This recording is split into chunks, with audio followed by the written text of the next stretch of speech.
¿Alguna vez te emocionaste viendo algo muy hermoso?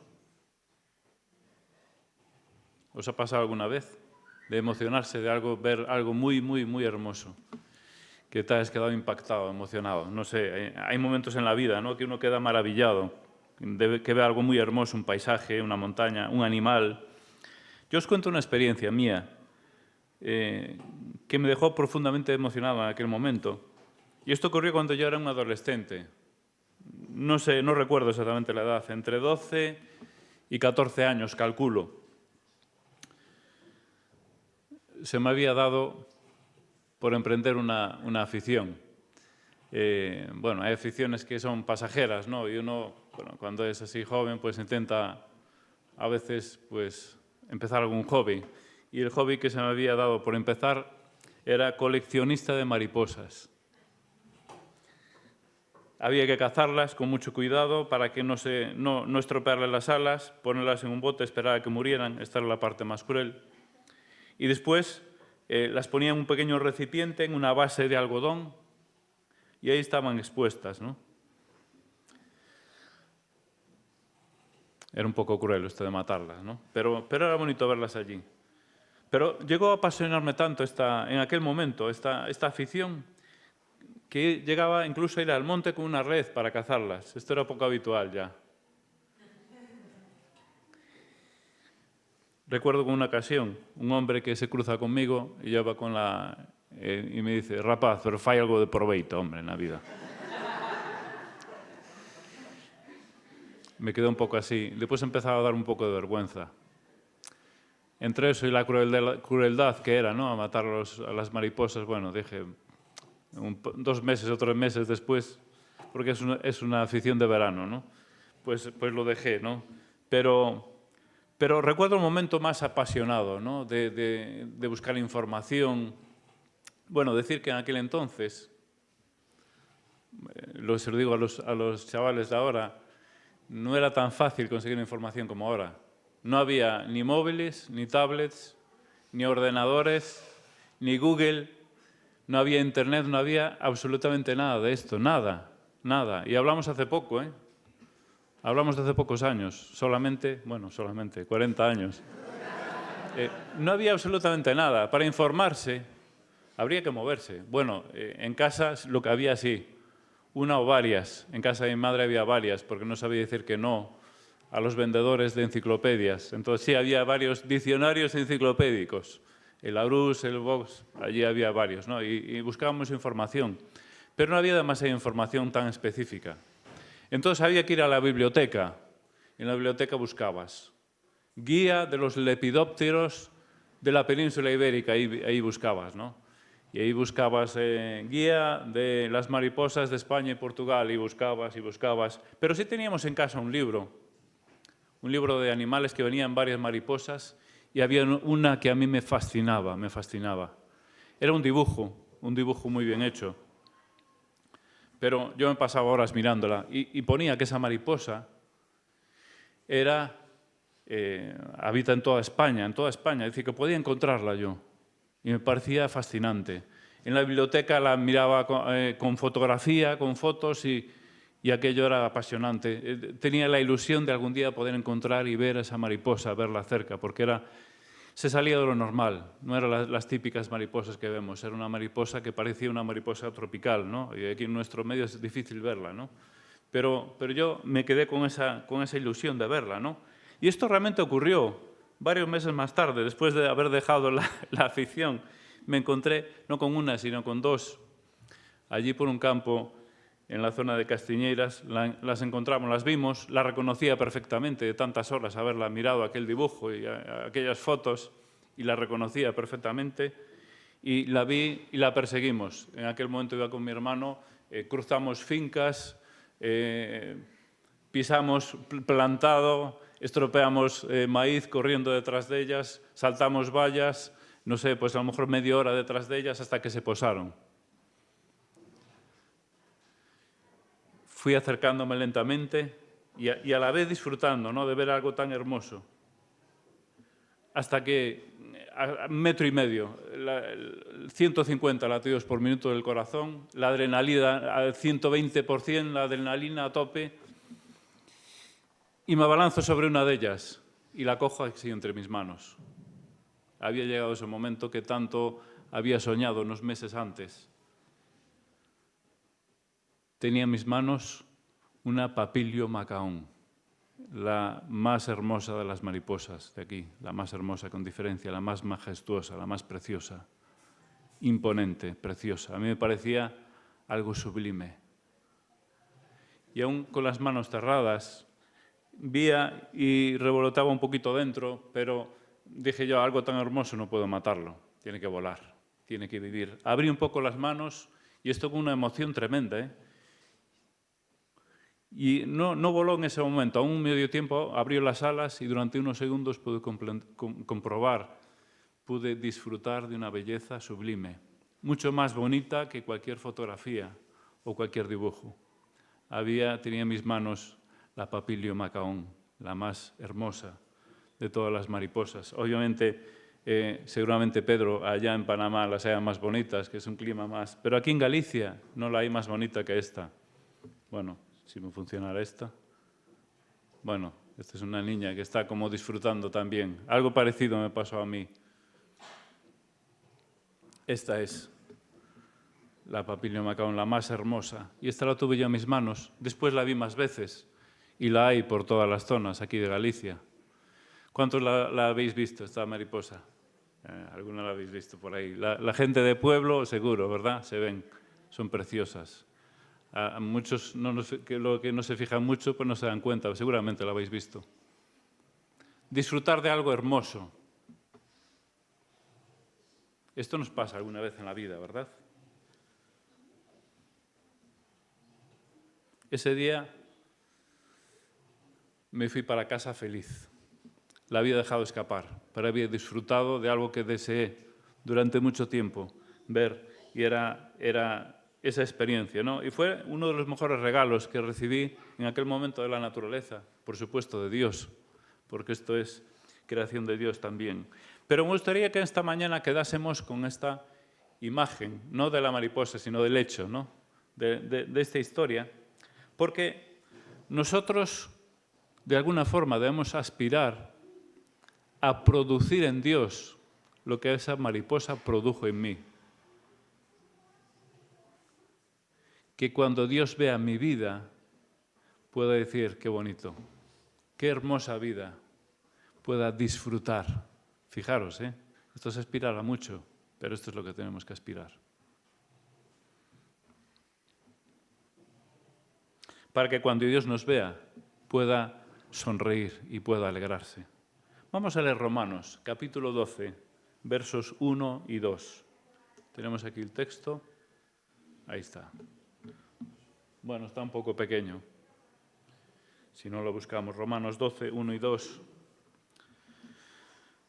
Hay una pequeña presentación, pero ya os digo que seguramente se me olvide de pasar, o la pase antes, pero bueno, intentaré hacerlo lo mejor posible. Dice Romanos 12, 1. Así que, hermanos, os ruego por las misericordias de Dios que presentéis vuestros cuerpos en sacrificio vivo, santo, agradable a Dios, que es vuestro culto racional. No os conforméis a este siglo, sino transformaos por medio de la renovación de vuestro entendimiento, para que comprobéis cuál sea la buena voluntad de Dios, agradable y perfecta. Es un texto breve, corto, 2 versículos solamente, pero como veis dan para muchísimo, dan para muchísimo. De hecho, es tanta materia que tengo que comprimirla.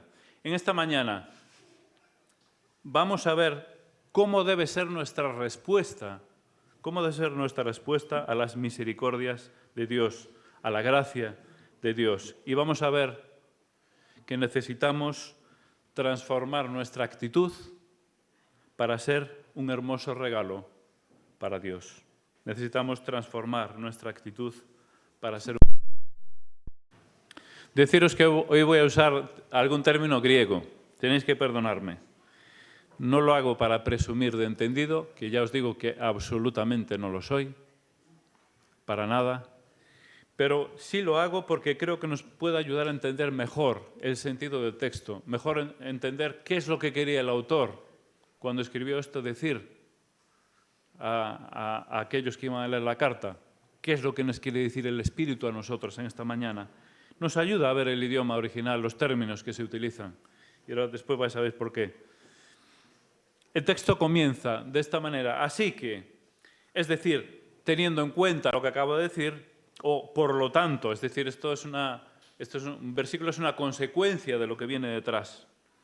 Y mirando para atrás en un contexto un poco más amplio, tenemos que mirar a los 11 capítulos anteriores. Porque estos dos versículos son clave en este libro de Romanos. Son muy importantes, porque el apóstol hace una extensa introducción precisamente para llegar a este punto.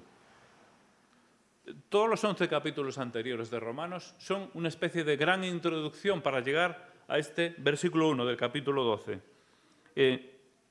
Hay una explicación de la justicia de Dios, de la gracia de Dios, de la misericordia de Dios, de la soberanía de Dios, etcétera, etcétera. Y llegamos al capítulo 12 y aquí hay un cambio de mirada. Es como si en este momento el apóstol Pablo dice, bueno, ahora pongo la pelota en vuestro tejado. Es decir, después de todo esto, ahora, ¿cómo vas a reaccionar tú? ¿Cómo vais a reaccionar vosotros? Entonces, después de toda esta vasta introducción que hemos visto durante todos estos meses, llegamos a este punto. Y dice, así que, hermanos, por lo tanto, ¿cuál va a ser tu reacción a las misericordias de Dios? Ahora, si miramos un contexto más cercano, pues vemos el versículo anterior, capítulo 11. ¿Cómo terminábamos hace poquito? Capítulo 11, último versículo del capítulo 11, dice, porque de Él y por Él y para Él son todas las cosas, a Él sea la gloria por los siglos. Amén. En estos 3 capítulos, ¿verdad? Estos, del 9 al 11 que hablan de la misericordia, perdón, de la soberanía de Dios. Y termina con esto, diciendo que todas las cosas son por Él, son de Él, por Él y para Él. Es decir, que todo le pertenece, incluidos nosotros. Entonces, ya con solo el versículo, tenemos que decir qué debemos hacer o qué deberíamos hacer. Pues darnos a Él, ¿verdad? Darnos a Él. Esto es lo que dice este texto, Romanos 12, 1 y 2. Por lo tanto, ¿cómo debe ser nuestra respuesta a las misericordias de Dios? Debemos transformar nuestra actitud para ser un hermoso regalo para Dios. Vamos a ver 4 claves en esta mañana para ser un hermoso regalo para Dios, para ser como esa mariposa que en aquel momento para mí fue un tremendo regalo. Vamos a ver 4 cosas, 4 aspectos que nos van a ayudar a entender qué debemos hacer para ser hermosos a los ojos de Dios y que Él pueda mirarnos, pueda vernos y pueda sonreír y pueda decir, qué hermosura. Porque Dios aprecia y valora nuestra vida y cómo vivimos. 4 cosas. En primer lugar, necesitamos la motivación necesaria. Bueno, esta vez me acordé de pasarla. La motivación, es decir, ¿qué es lo que me motiva? ¿Qué es lo que me empuja a ser, en este caso, a ser un regalo para Dios? Los criminólogos, a los que nos gusta la serie de criminología y de investigación, hay unas cuantas, yo creo que el 80% de las series son de criminología, de que si CSI, que si mentes criminales, que si, ¿qué más hay por ahí? Que si los misterios de Laura, más españoles hay de todo, ¿verdad? Todo es resolver, ¿verdad? Crímenes. Aparece un muerto o varios muertos y se trata toda hay muchas series de este tipo. Pues los criminólogos cuando hacen una investigación, a lo mejor no es el mejor ejemplo, pero bueno, fue el que se me ocurrió, para empezar a intentar descubrir quién es el culpable, quién es el asesino, normalmente empiezan por aquí, empiezan por la motivación. Van a la mujer de la víctima o al marido de la víctima o al amigo o a los compañeros de la víctima y le preguntan, ¿sabéis si tenía algún enemigo? ¿Sabéis si alguien le quería hacer mal? No sé si os fijasteis que por ahí suelen ir los tiros, ¿verdad? Saber cuál es la motivación. Ellos le llaman el móvil, ¿verdad? Se trata de ver qué móvil hay para que haya una víctima en este caso. Normalmente siempre hay un móvil. Sí que es cierto que puede haber un homicidio involuntario, ¿no? Eso también se da muchas veces. Normalmente no lo suelen hacer en las películas porque hace falta darle un poco de interés, ¿no? Pero sí que hay una motivación. Lo cierto es que en la vida, para cualquier cosa, necesitamos motivación. Sin motivación no hay acción. Sin motivación no hay acción.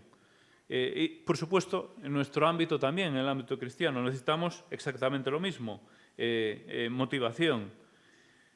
¿Cuál debe ser entonces? Esta es la pregunta. ¿Cuál debe ser entonces la motivación en nuestra respuesta a Dios? ¿Qué es lo que debe motivarnos para ser ese regalo para Dios? Después voy a intentar explicar por qué digo esto de ese regalo y no otra cosa. Dice, así que hermanos, os ruego por las misericordias de Dios. En el texto está muy claro.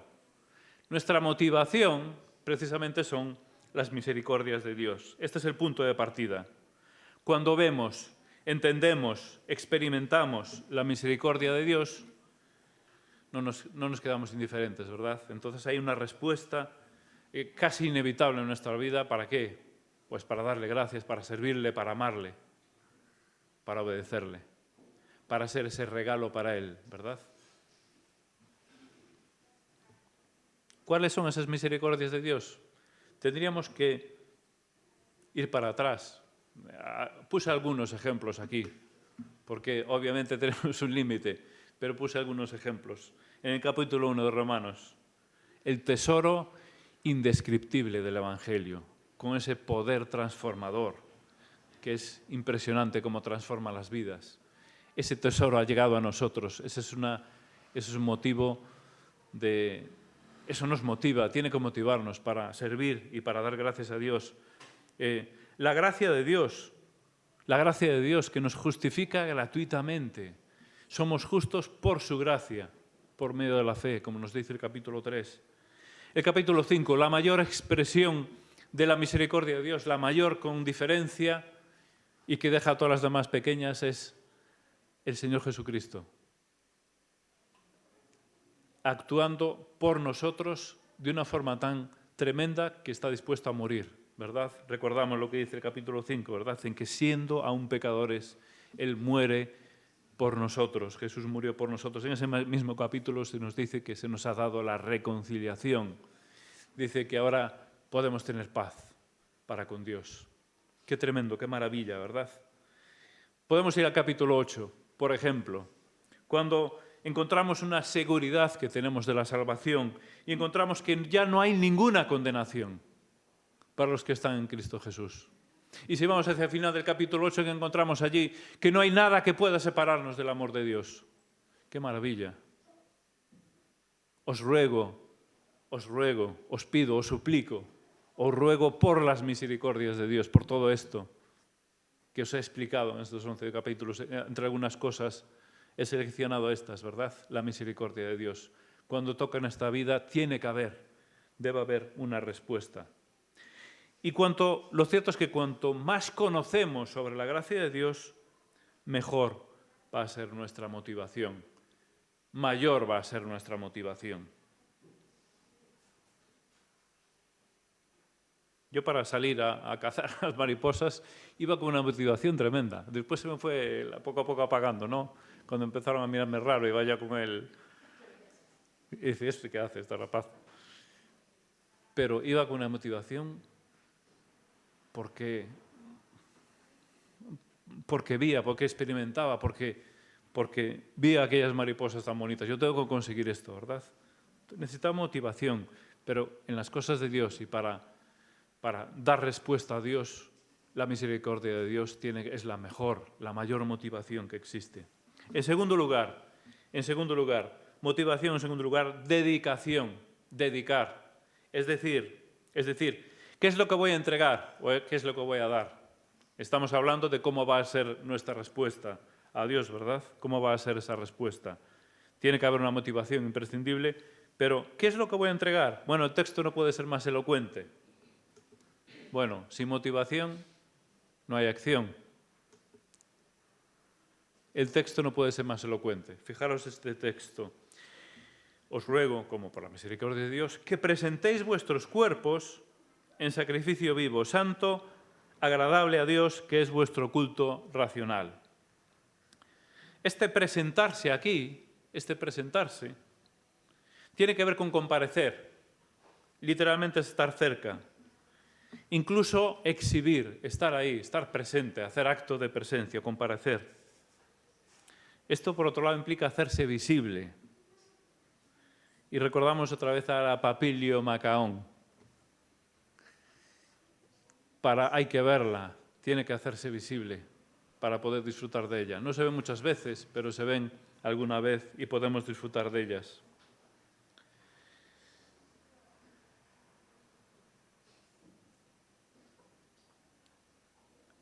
Me gustaría a mí causar ese efecto en Dios, ¿verdad?, cuando me vea. Porque tengo que presentarme. Fijaros, presentéis vuestros cuerpos en sacrificio vivo, santo y agradable a Dios. Es presentarse delante de Dios también. Es en la vida, pero presentéis vuestros cuerpos. Ahora viene una expresión que se suele malinterpretar, en sacrificio vivo. ¿Cuántas veces hemos escuchado con respecto a esto? Hermanos, tenemos que poner toda la carne en el asador, tenemos que sacrificarnos por el Señor, dejarnos la piel por el Señor. Debemos estar dispuestos a sufrir lo indecible por el Señor. Si estamos incluso a poner nuestra propia vida por el Señor, dispuestos a sufrir. Bueno, todo esto está muy bien. Podemos sacar muchas aplicaciones en esta línea, pero esto no es el sentido del texto. Esto no es el sentido de sacrificio aquí, no es lo que quiere decir el texto. Lo cierto es que este término de sacrificio se malinterpreta bastante a menudo porque hoy en día se utiliza de forma distinta, como se usaba en el tiempo que escribe el autor, que escribe el apóstol Pablo esta carta. Hoy en día lo utilizamos sacrificio para hablar de esfuerzo. Ay, cómo me he sacrificado, me tengo que sacrificar para conseguir esto, ¿verdad? Esto es como lo utilizamos hoy en día. Es decir, de lo que nos cuesta algo. Y a veces también lo utilizamos interpretando este texto, ¿verdad? Tenemos que sacrificarnos por el Señor. No digo que sea una mala interpretación o una mala aplicación, que podemos aplicarlo por ahí, pero este no es el sentido del texto. Esto no es el sentido principal, quiero decir, del texto. Porque sacrificio quiere decir ofrenda, es decir, un regalo. Y había la costumbre y la ley, ¿verdad?, en el pueblo de Israel de ofrendar a Dios. Lo hacían también otras culturas con otros dioses. Y la ofrenda era un animal que se sacrificaba, que se mataba y se ponía en un altar, se quemaba. Y esa era la ofrenda a Dios. Ese era un regalo para Dios. Pues aquí el apóstol Pablo lo está usando en este sentido. No tanto en el sentido de lo que nos debe costar, que obviamente la vida cristiana cuesta, no estoy diciendo que no. Pero aquí la clave no es lo que cuesta, sino que es que nosotros debemos ser ofrenda para Dios. Debemos ser un regalo para Dios. Y cuando dice vuestros cuerpos, obviamente se refiere a toda la persona. Esto es una metonimia, si no mal no recuerdo, una figura literaria, designar una parte por el todo. Porque detrás del cuerpo va todo. Normalmente solemos ir juntos, ¿verdad? El cuerpo, el espíritu, el alma, todo va detrás, ¿no? Por eso dice vuestros cuerpos en sacrificio vivo. Pero dice sacrificio como vivo. No os matéis, por favor. No os matéis. Necesito, como si dijera Dios, necesito que estéis vivos y que seáis hermosos para que yo pueda disfrutar de ver cómo vivís, honrándome, ver vuestra vida. Vivo, santo, es decir, dedicado, apartado para Dios. Por supuesto, santo también quiere decir apartado del pecado. Y agradable a Dios, también se puede traducir como aceptable a Dios, que Dios lo acepta. Pero fijaros este detalle, agradable a Dios, que Dios le es agradable. ¿Y qué está hablando aquí? Que le somos agradables nosotros. Por eso he utilizado la figura de la mariposa. Es decir, que Dios ve nuestras vidas y sonríe y se agrada de nuestras vidas. Eso es lo que debemos buscar. Vuestros cuerpos en sacrificio vivo, santo y agradable a Dios, aceptable a Dios. Que Dios pueda disfrutar, como yo disfruté aquel día de aquella mariposa. y me emocionaba viéndola, que Dios pueda emocionarse. Bueno, esto es una mala expresión, ¿verdad? Porque Dios es inmutable, eso que Dios se emociona, pero es una forma de hablar, ¿verdad? Que Dios pueda sonreír cuando ve nuestras vidas. Y termina diciendo esta frase, vuestro culto es racional. ¿Qué es esto? Bueno, culto es vuestro servicio a Dios. Inicialmente es un término que se utilizaba para salario. Es decir, los que trabajaban, la treia es el término, es decir, recibían un salario, pero después, única y exclusivamente ese término de culto, servicio, solo se utilizaba para Dios o para otros dioses también. La treia, que es el servicio a Dios. Bueno, pues que es vuestro culto, vuestro servicio a Dios racional. Y esto racional es muy interesante porque, si vamos al término, es lógicos. Esta es la palabra que aparece ahí. Vuestro culto lógicos. Y esta palabra la entendemos perfectamente porque la usamos nosotros. ¿Qué es algo lógico? Bueno, ves, menos mal que los compañeros van pasando páginas y no. ¿Qué es algo lógico? Es lo que hoy en día utilizamos para decir sentido común. Esto es algo lógico, algo que tiene sentido común. Bueno, pues esta es la misma expresión que se utiliza ahí. Literalmente quiere decir, algo lógico es donde se asienta la razón. Esta es la lógica, lógico, algo razonable. Por eso es una muy buena traducción, culto racional o razonable, donde se asienta la razón. Lógicos es la palabra. Y también se podía utilizar el término actual. Tiene que ser lógico, porque si tú estás sirviendo a Dios, es lo que tienes que hacer. Porque mira lo que ha hecho Dios en tu vida. Mira las misericordias de Dios. De forma lógica tienes que servirle. Tienes que alabarle, tienes que honrarle. Es lo lógico, ¿verdad?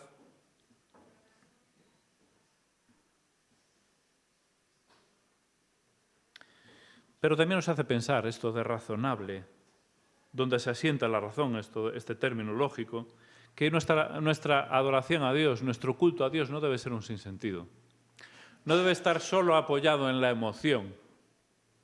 Y en esto, a veces, los evangélicos podemos caer en eso fácilmente.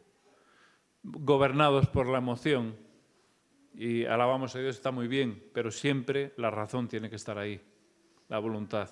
No solo manejados en un sinsentido por la emoción, ¿no? Me parece que nuestro culto tiene que ser razonable en este sentido, ¿no? Basado en la razón. Creo que es una aplicación importante. Ahora, fijaros que, antes de pasar al siguiente punto, algo que me parece importante. Fijaros que lo que estamos ofreciendo, ¿qué es? No estamos ofreciendo el domingo. Señor, te voy a dedicar el domingo de 11 a 12 y media. Espero acabar a las 12 y media, no, un pelín más tarde a lo mejor. Señor, te dedico esa hora y media. No. Aquí, ¿qué está diciendo? Que presentéis vuestros cuerpos. Es decir, la dedicación no es una hora y media, es tu vida. ¿Os dais cuenta de la diferencia? Es decir, no se trata de, bueno, voy a apartar para el Señor este tiempo. No. El texto dice que tu cuerpo lo pongas en sacrificio vivo. Esto implica que allí donde estés, en el trabajo, en casa, de paseo, de vacaciones, allí donde estés, estás sirviendo al Señor. Allí donde estés tienes que estar, ¿cómo diría yo? Hermoseando, ¿no? Siendo hermoso para Dios. Esto suena un poco raro, ¿no? Pero bueno. Allí donde estés, ¿entendéis? No es en el culto, cuando esté en el culto voy a honrar. No, es tu vida, porque es tu cuerpo, que lo tienes que presentar en sacrificio vivo. Es lo que llamamos, estamos en misión 24/7. Hablaremos más este año, si el Señor lo permite, de este tema, que sin duda es importante, porque nuestro cuerpo lo llevamos a todas partes y el Señor nos ve en todas partes, por lo tanto le servimos en todas partes. En tercer lugar, transformación. Le paso página. Transformación. Hablamos de motivación, hablamos de dedicación y ahora hablamos de transformación, algo necesario si queremos dar respuesta a Dios, si queremos ser esa hermosa criatura que Dios se regocija viéndonos. ¿Y qué tenemos aquí? Pues el texto nos dice lo siguiente: no os conforméis a este siglo, sino transformaos por medio de la renovación de vuestro entendimiento. En primer lugar dice, bueno, la cuestión es transformación. La pregunta es, ¿qué cambios tengo que hacer para poder llevar a cabo todo esto? ¿Qué cambios tengo que hacer? Tiene que haber una transformación. No os conforméis a este siglo, es decir, si nosotros tenemos un recipiente de forma cónica y echamos un líquido, ¿qué ocurre con el líquido? Pues que coge la forma del recipiente. Este es el término, esta es la idea. No os conforméis, no os amoldéis a este siglo. Si el recipiente es octogonal, pues el líquido que echemos, siempre que sea líquido, claro, va a coger la forma del recipiente. Esta es la idea aquí. No os amoldéis. ¿No os amoldéis a qué? A este siglo. Este siglo quiere decir, se refiere a la generación actual, a la forma de vida actual. Literalmente es eso, siglo, época. Pero se refiere, lógicamente, al contexto en el que estamos, a la sociedad actual. Entonces, la idea aquí es no amoldarse al patrón que nos impone este mundo, la sociedad, al estilo de vida, ¿entendéis? Nosotros no debemos amoldarnos, porque tenemos otro, que vamos a ver ahora. Y dice, no os amoldéis o no os conforméis a este siglo, sino transformaos. Y esto es muy interesante, porque esta transformación, este cambio, el apóstol Pablo podía usar unos cuantos términos. Yo vi por lo menos cuatro términos para hablar de cambio, para hablar de cambios. Alaso, metalaso, metaditizemi, metaballo y más, hablando de cambios. Pero el apóstol Pablo utiliza uno que está escrito, que es muy interesante, metamorfos. Transformaos, metamorfos. Y este término solo se utiliza para hablar de la transformación de las mariposas, las abejas, las ranas, las libélulas y alguno más por ahí. No se utiliza para otra cosa. Literalmente es cambio de forma, pero es una transformación profunda, metamorfosis. Una oruga feísima, de andar arrastrándose por el suelo, pasa a ser una mariposa preciosa que vuela, que come del néctar de las flores. ¿Qué diferencia, verdad? Pues este mismo término el apóstol Pablo es el que está usando aquí. Transformaos, metamorfoseaos. Eso lo entendemos perfectamente, lo que es la metamorfosis. Todos en la escuela lo estudiamos, la metamorfosis, ¿verdad? No es casualidad que el apóstol Pablo utilice este término, pero nos hace pensar en esa transformación profunda. Ahora bien, esa transformación, ¿en qué consiste? Dice, por medio de la renovación de vuestro entendimiento, vuestra mente, literalmente dice mente, nous, es decir, allí donde reside el intelecto, es decir, donde encontramos el pensamiento, el sentimiento, la voluntad, ahí es donde encontramos, en el nous, en la mente, en nuestra mente. Eso es lo que tenemos que transformar, esto es lo que tenemos que renovar. En líneas generales, decimos que de nuestra mente es donde procede la actitud que después que nos lleva a actuar de una determinada manera, ¿verdad? Dependiendo de la actitud que tengamos interna.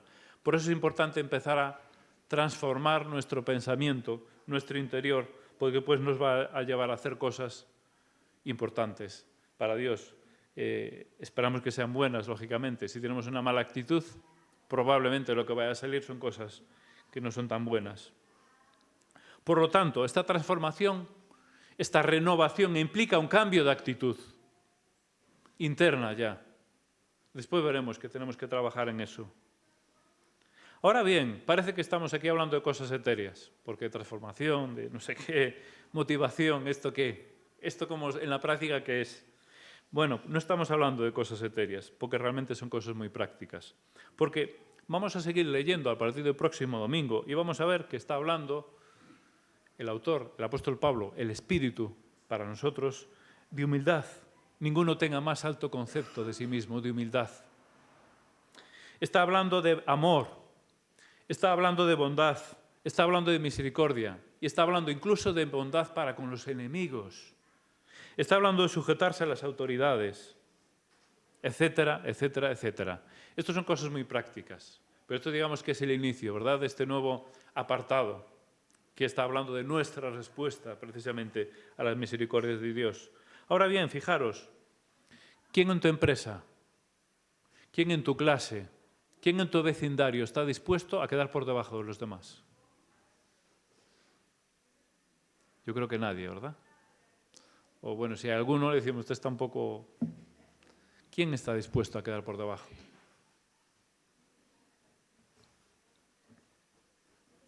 ¿Quién no se da prioridad a sí mismo antes que a los demás? Yo sé que de boquilla es muy fácil. No. Yo intento que los demás tengan.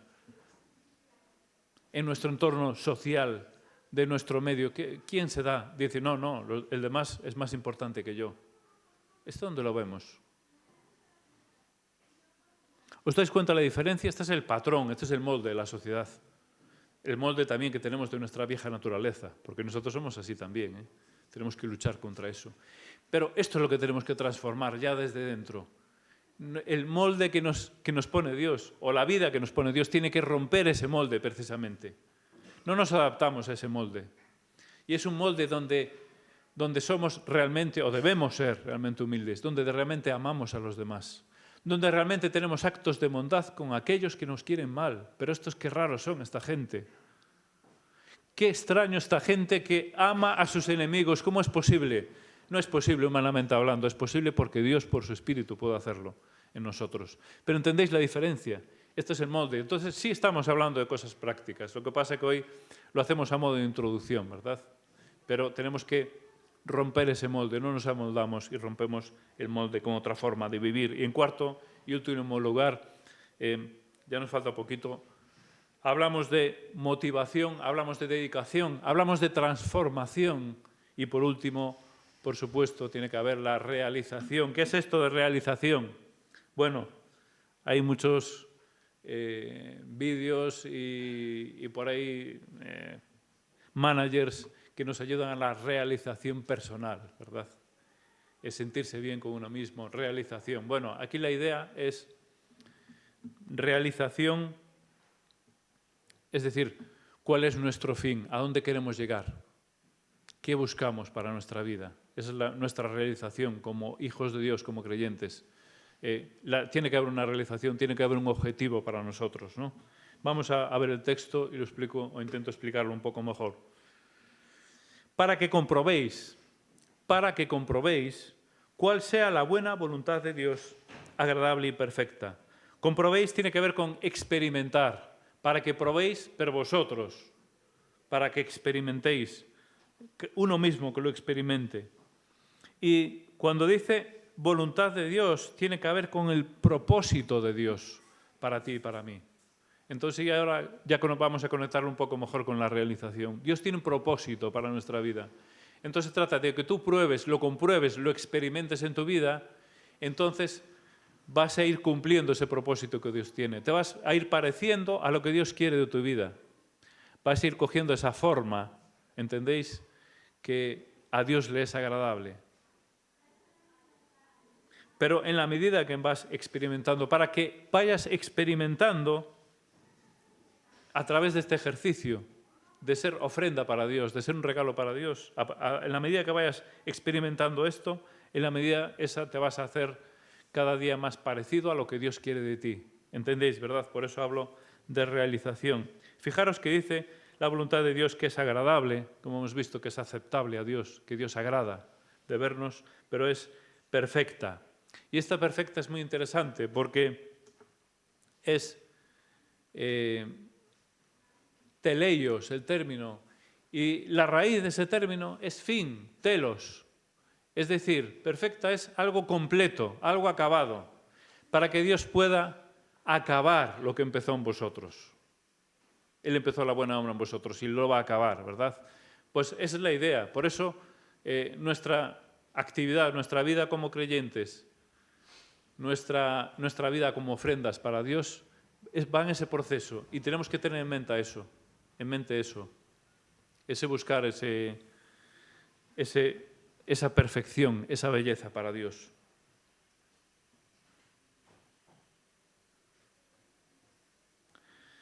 Es decir, la voluntad o el propósito de Dios es que levantemos vuelo como la mariposa y dejemos de arrastrarnos como una oruga viviendo una vida egoísta, que tengamos otra actitud, humildad, amor genuino, bondad, etcétera, porque esto solo es bueno y agrada a Dios.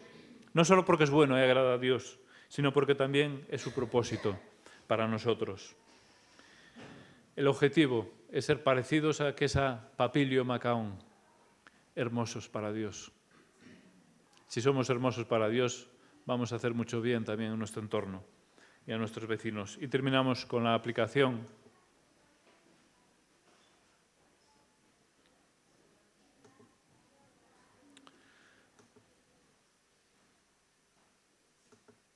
Voy a poner todo aquí, que después se me olvida darle. Y terminamos rápidamente 4 cosas acerca de estas 4 cosas. Motivación. La motivación se encuentra en la misericordia de Dios. ¿Cómo podemos? Yo para motivarme, para buscar la Papilio Macaón antes de conocerla, o sea, ya la conocía antes de verla, pero antes de verla ya la vi en libros. ¿Y cómo me motivaba yo? Pues iba a la biblioteca y miraba la hermosura de esta mariposa, miraba por dónde andaba, en qué flores andaba. Tengo que intentar buscarla, voy a ir a aquella zona a ver si está. ¿Cómo me motivaba? Leyendo, informándome. Bueno, algo parecido, aunque obviamente con otra dimensión. Nuestra fuente tiene que ser la palabra de Dios, por supuesto.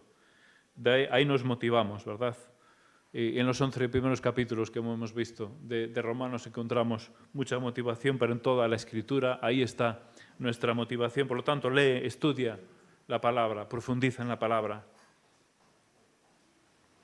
Segundo lugar, dedicación. ¿Qué es dedicación? Hemos visto presentarse, preséntate. Y yo me pregunto, y le puse ahí la pregunta, ¿qué mejor manera de presentarse delante de Dios que la oración? La oración es, Señor, estoy aquí. Aquí estoy en tus manos, úsame, utilízame. No hay mejor manera de comenzar nuestra ofrenda a Dios que a través de la oración, porque la oración es también una ofrenda a Dios. En tercer lugar, la transformación. Piensa. La mente, la cuestión está en la mente. Como acabamos de ver en el texto, la clave está en la mente.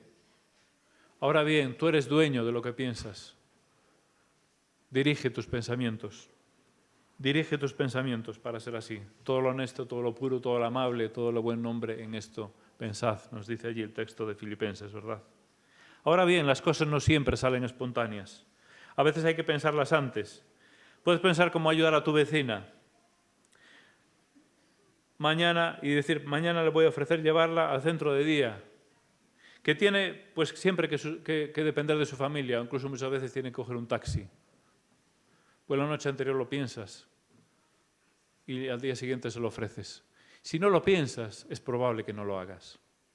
Por eso que muchas veces lo que sale de nosotros, nuestras actitudes, lo que hacemos, parte del pensamiento. Por eso dediquémonos también a pensar en este sentido. Y por último, la realización.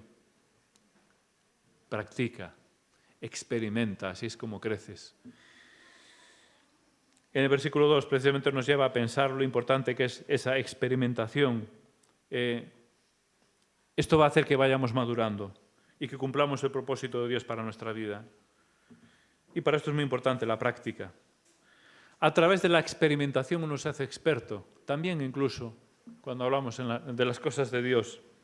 Yo podría ser un buen lepidopterólogo, podría haber sido un buen lepidopterólogo, pero me faltó generar esos hábitos. Por eso que he puesto ahí, genera hábitos que te van a ayudar a ir conformándote no conforme el mundo o el siglo actual, ¿no? O la sociedad actual, sino conforme a lo que Dios quiere. Que el Señor nos ayude y nos bendiga. Vamos a orar. Te damos gracias, Señor, por tu palabra y gracias porque, aún intentando acercarnos, reconocemos que quedamos lejos. Gracias porque tus misericordias de Dios tus misericordias, Señor, quiero decir, son para nosotros sorprendentes, inagotables, maravillosas porque nos sorprenden. Ayúdanos a entender bien lo que tú has hecho por nosotros para que haya una respuesta adecuada en nuestras vidas para ti. Y guíanos en este sentido. Te pido que nos despidas ahora con tu paz y con tu bendición. En el bendito nombre del Señor Jesús. Amén.